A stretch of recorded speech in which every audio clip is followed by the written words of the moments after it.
অঞ্জলি দেবী তার স্বামী বিপ্লব বাবু, ছেলে মদন এবং বৌমা নন্দিনীকে নিয়ে শহরে বাস করে। নন্দিনী ছিল গ্রামের মেয়ে। গ্রামে তাদের বাড়ির মধ্যে কারোরই বাথরুম ছিল না। গ্রামের সকলের বাড়ি থেকে কিছুটা দূরে আলাদা আলাদা জায়গায় বাথরুম থাকতো। আর সেই কারণে নন্দিনী মডার্ন শ্বশুরবাড়ির নিয়ম কায়দা কানুন কিছুতেই ভালোভাবে বুঝতে পারে না। কারণ সে প্রথম দিন যখন শ্বশুরবাড়িতে আসে তখন তার শাশুড়ি মা তাকে বলে, এই দেখো বৌমা, এটা হলো আমার আর তোমার শ্বশুর মশাইয়ের রুম, আর উপরে যে রুমটা আছে ওটা তোমাদের দুজনের রুম, ঠিক আছে? তোমাকে রান্নাঘরটা দেখিয়ে দিচ্ছি, চলো। এই দেখো, এটা হলো আমাদের রান্নাঘর, এখানে তুমি রান্না বান্না করবে। আর এটা হলো আমাদের বাথরুম। ইমা, এটা কি? আপনারা কি কিছুই জানেন না? রান্নাঘর আর বাথরুম একসঙ্গে? এটা আর পাশাপাশি হলো কোথায়? এ তো একসঙ্গেই মনে হচ্ছে। যদি কেউ বাথরুমে যায় তাহলে তো রান্নাঘর থেকে বুঝতে পারা যাবে, আর রান্নাঘরে বাথরুমের গন্ধও আসবে। এরকম ভাবে কি রান্না করা যায়? না না বৌমা, ওসব কিছুই হবে না। কারণ আমাদের বাড়িতে তো আগে কাজের মেয়ে থাকতো, ওরাও তো এই রান্নাঘরেই রান্না করতো।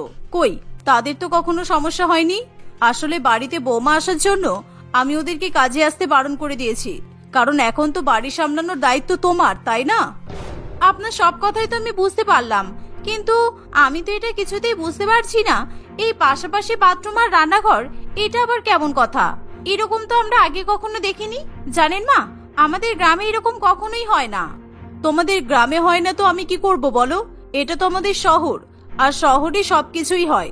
এমনকি এখানে সবার রুমের ভেতরে ভেতরে অ্যাটাচ বাথরুম থাকে। তবুও তো আমরা আমাদের বাথরুমটা নিচে করেছি, ওপরে আমাদের কোনো বাথরুম নেই। আমাদের এই একটাই বাথরুম, আর এই বাথরুমের পাশেই রান্নাঘরটা করা হয়েছে। আচ্ছা বৌমা, তোমার শ্বশুর মশাই তোমার হাতের পায়েস খাওয়ার জন্য বসে আছে, তুমি একটু পায়েস বানিয়ে দাও তো। আচ্ছা ঠিক আছে মা, আমি এক্ষুনি বানিয়ে দিচ্ছি। এই বলে নন্দিনী রান্নাঘরে ঢুকে যায়, আর তার শাশুড়ি মা নিজের রুমে চলে যায়।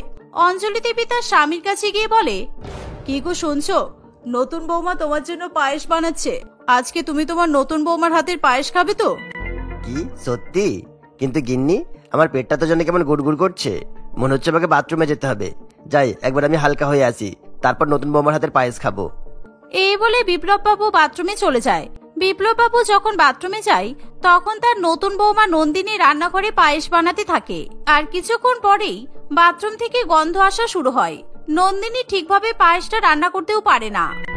ইমা, কি গন্ধ বাবারে বাবা! এই জন্যই আমি এতবার করে মাকে বললাম, রান্নাঘরের পাশে আবার কেউ বাথরুম বানায় নাকি? কি জানি বাবা, এই মডার্ন শ্বশুরবাড়ির লোকেরা কেমন মানুষ! রান্নাঘরের পাশে বাথরুম বানিয়ে রেখে দিয়েছে।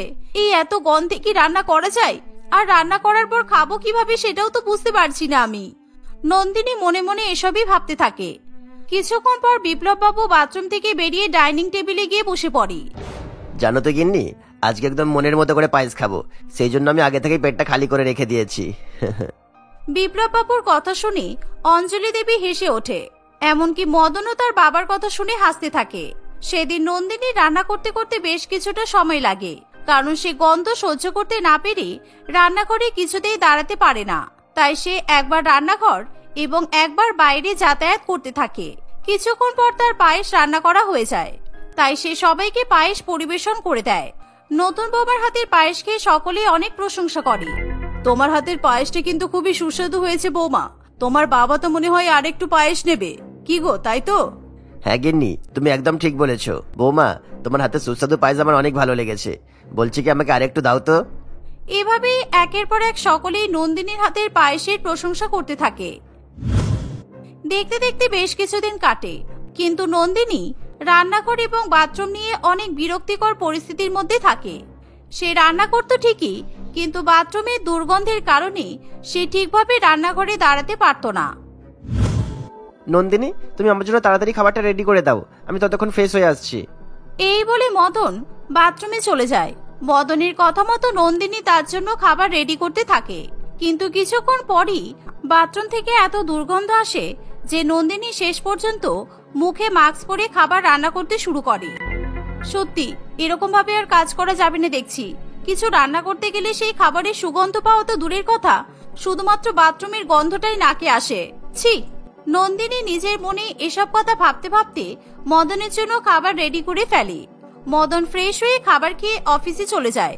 সেদিন দুপুরবেলা নন্দিনী যখন সকলের জন্য খাবার রান্না করার জন্য রান্নাঘরে যায়, তখন তার শাশুড়ি মা তাকে বলে, মা, আপনি দয়া করে কিছু একটা করুন। এরকম ভাবে আর খাবার রান্না করে যাচ্ছে না।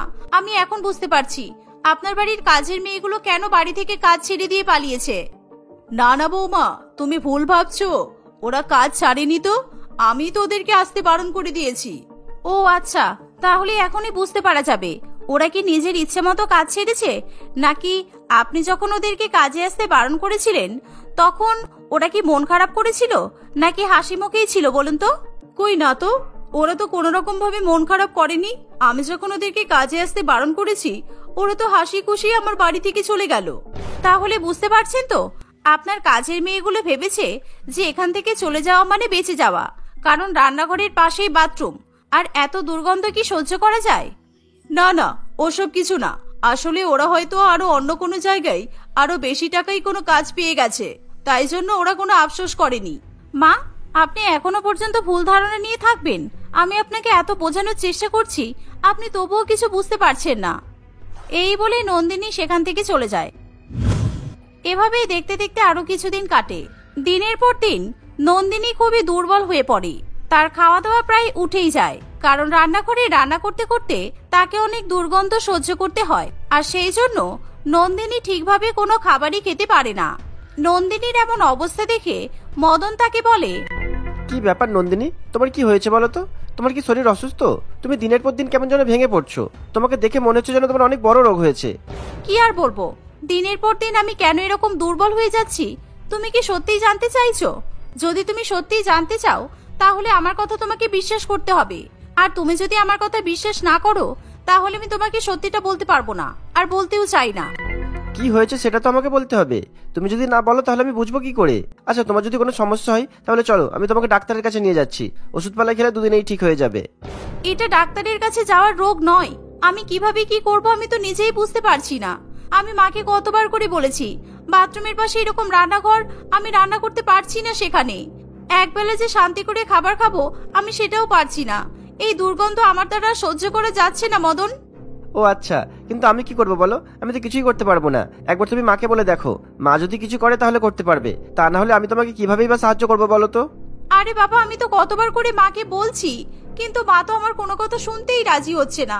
সেই একই কথা বলছে, শহরের মডার্ন লোকেদের বাড়িতে নাকি এরকম বাথরুম আর রান্নাঘর পাশাপাশি থাকে। তুমি বলো তো, রান্নাঘরের পাশে বাথরুম বানালে কিভাবে ভাত খাওয়া যাবে? সেই কারণে তোমাদের বাড়িতে এসে পর্যন্ত আমি ঠিকমতো কিছুই খেতে পারছি না। আচ্ছা ঠিক আছে, তুমি চিন্তা করো না। কালকে তুমি আর আমি দুজন মিলেই মাকে বলা হবে, দেখি বাথরুমটা কোথাও বানানো যায় কিনা। অনেক রাত হয়েছে, এবার ঘুমিয়ে পড়ো। এই বলে মদন নন্দিনীকে বুঝিয়ে তাকে ঘুম পাড়িয়ে দেয়।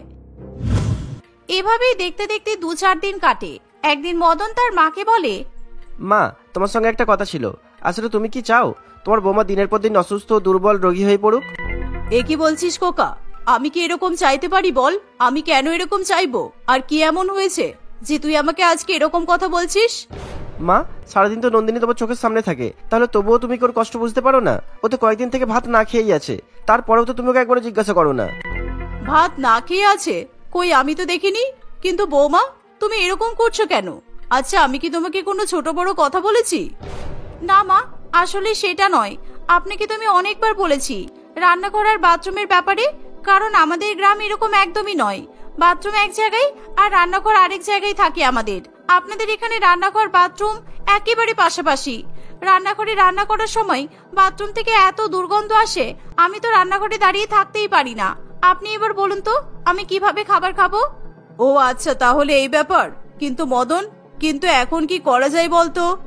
মা শোনো, আমি বলছি, আমরা উপরে একটা বাথরুম বানিয়ে ফেলি। শুধু বাথরুম বানাতে গেলে তো বেশি টাকা খরচ হবে না। আমরা উপরে বাথরুম বানাবো, তাতে আমাদের কোনো আর গন্ধও লাগবে না। আর তারপর নিচের বাথরুমটাও আমরা বন্ধ করে দেবো। হ্যাঁ মদন, তুমি একদম ঠিক বলেছো। উপরে যদি রুমের সঙ্গে বাথরুম হয় তাহলে আমার কোনো প্রবলেম হবে না, কিন্তু এই রান্নাঘরের পাশে বাথরুম, সত্যি আমার তো রান্নাঘরে ঢুকতেই ইচ্ছা করছে না। খাবার বানানো খাওয়া দাওয়া তো দূরের কথা। আচ্ছা ঠিক আছে, তাহলে তুই কালকে একটা মিস্ত্রির সঙ্গে কথা বলে দেখ কত কেমন খরচা পড়বে। যদি কম খরচের মধ্যে হয়ে যায় তাহলে তো খুব ভালোই হবে, আর বৌমারও কোনো কষ্ট হবে না। এভাবেই অঞ্জলি দেবী দোতলাতে বাথরুম বানানোর পারমিশন দিয়ে দেয়। পরের দিন মদন কয়েকজন মিস্ত্রিকে তাদের বাড়িতে নিয়ে আসে এবং উপরে বাথরুম করার জায়গাটা দেখিয়ে দেয়। মদন, আজকে আমি খুব খুশি জানো তো, কারণ আজকে তোমরা আমার কষ্টটা বুঝতে পেরেছো। হ্যাঁ বৌমা, আমাকে তুমি ক্ষমা করো, কারণ আমি তোমার কষ্টটা না বুঝেই শুধু শুধু ভাবছিলাম যে বাথরুমের কোনো প্রবলেম হয় না, কিন্তু রান্নাঘরে তো তুমিই থাকো, তাই তুমিই জানো কতটা তোমার প্রবলেম হয়। অঞ্জলি দেবীর কথা শুনে নন্দিনীর খুবই ভালো লাগে। এভাবেই নন্দিনী এবং তার শাশুড়ি মায়ের মধ্যে একটা বন্ধুত্বপূর্ণ সম্পর্ক তৈরি হয়। তারা বউ শাশুড়ি দুজনে মিলে উপরের বাথরুম রেডি হওয়ার জন্য অপেক্ষা করতে থাকে। এভাবেই দেখতে দেখতে বেশ কিছুদিন কাটে। এরই মধ্যে উপরের বাথরুম রেডি হয়ে যায়। সেই সাথে তারা নিচে রান্নাঘরের পাশের বাথরুমটা বন্ধ করে দেয়। এর ফলে সেখান থেকে আর কোনো রকম দুর্গন্ধ আসে না। ফলে নন্দিনী রান্নাঘরে খুবই খুশি মনে ভালোভাবে সকলের জন্য খাবার বানাতে পারে। তার আর কোনো রকমের কষ্টই হয় না। এভাবেই নন্দিনী তার মডার্ন শ্বশুর বাড়িতে হাসি খুশি বসবাস করতে থাকে।